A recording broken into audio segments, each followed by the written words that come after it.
Hello everyone and welcome. This is Christine with Patter Crafts, and today I am going to be coloring this image from the Greeting Farm. This is the Brew Anya stamp. I am going to be using this image in the Anything Goes YouTube hop.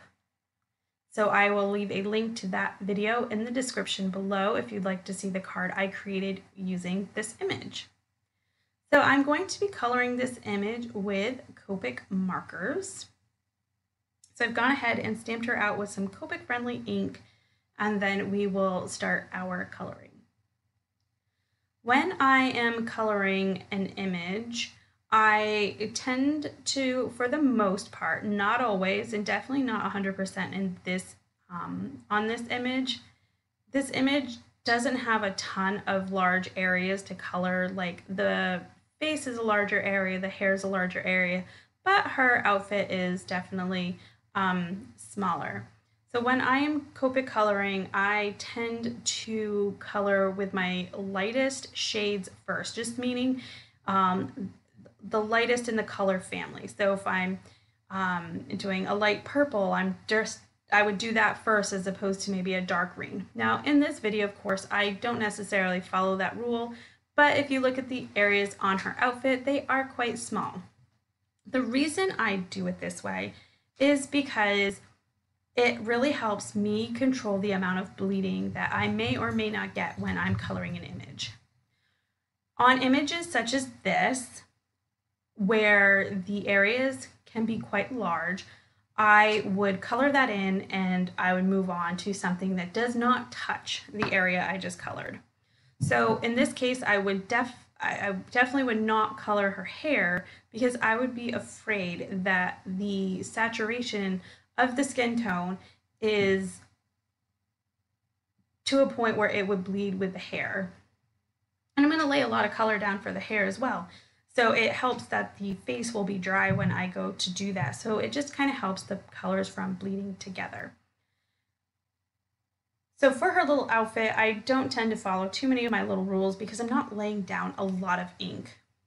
But for the most part, I didn't want to color her scarf without coloring her shirt, because if I colored her scarf first, some of this light purple might drag some of that green down into her shirt, and I wouldn't want that for this image.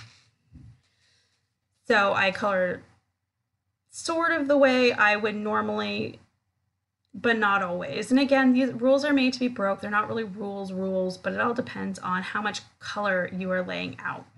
So you'll notice I'm still pretty much staying away from her face because I want to make sure that area is really dry.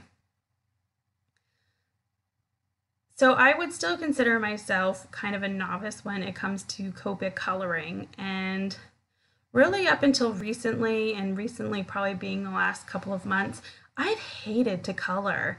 I practice and I do it because I love the result at the end, but I found myself getting way stressed out with where should there be a shadow or a shade, and where should be lighter and what should be darker, and where's the light source coming from, and all that was taking away from the fun of coloring. When I decided to give that up and just do me, and wherever I decide to shade is where I shade, then coloring became fun. So I just don't necessarily follow the rules. Pretty much why I consider myself just a novice. I'm still learning. I'm still learning different kinds of techniques, and like flicking. Right now I've learned that I flick better when I'm flicking away from my body versus flicking towards my body.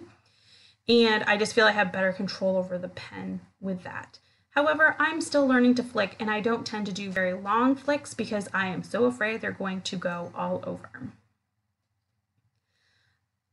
Once you get to the areas that aren't really around other images, like here, I can flick a little bit more, which actually is really nice because this light brown marker, I think this is an E34, is a lot lighter than the medium tones I was using. However, it does work because I am flicking from those dark areas into those light areas, so those darker areas are lightening up a little and those lighter areas are darkening. I usually love to bring in this E08 marker at the end for the brunette, it adds a little bit of reddish to the hair color, which I tend to like. So you'll notice there that my marker burped on my image. Did you see that? Right up on her bun. Thank goodness it stayed right on the image, because if it would have went all over, I would have been sad. But you'll notice I pulled the other end of the cap off immediately, and that helps when that happens. So if you have a marker that does that or is getting really juicy, open the other end. Even if you have to use it with both ends of the marker open, it does help. So now we're just kind of finishing up some little other areas. Now the ink around her eyes wasn't completely dry when I did her skin, and it kind of, that black ink bled a little.